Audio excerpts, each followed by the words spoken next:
Today we're talking about the fourth of the seven deadly sins, which is envy.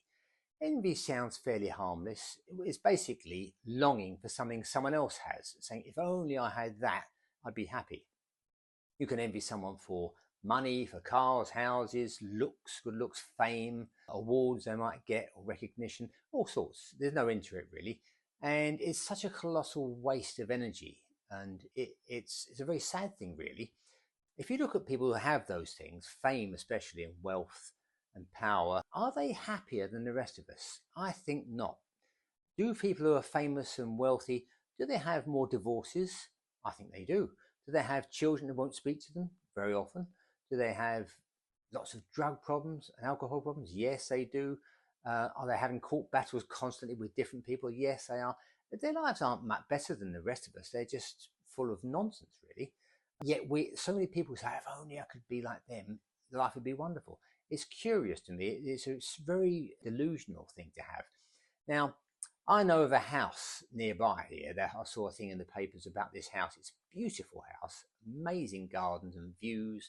I thought, wow, what a lovely house. I said to a friend of mine, just casually, oh, I'd love a house like that. He said, well, to my knowledge, twice in the last 5 years, people have gone in there with guns saying, give us your money or we'll shoot you. Now, that was pouring a great big bucket of cold water over my head. I thought, wow, I don't want that house if that's going to happen. So you see, there's always another side to these things.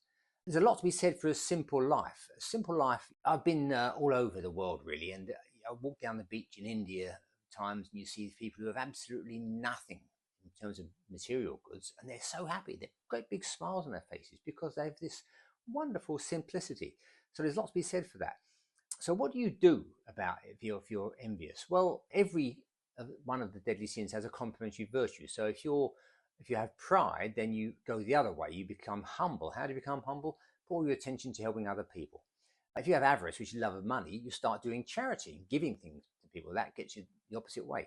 And if it's lust, you hang out with people who actually are very faithful and chaste. So the people who have been in love with each other for 50 years and have never dreamed about going near anyone else.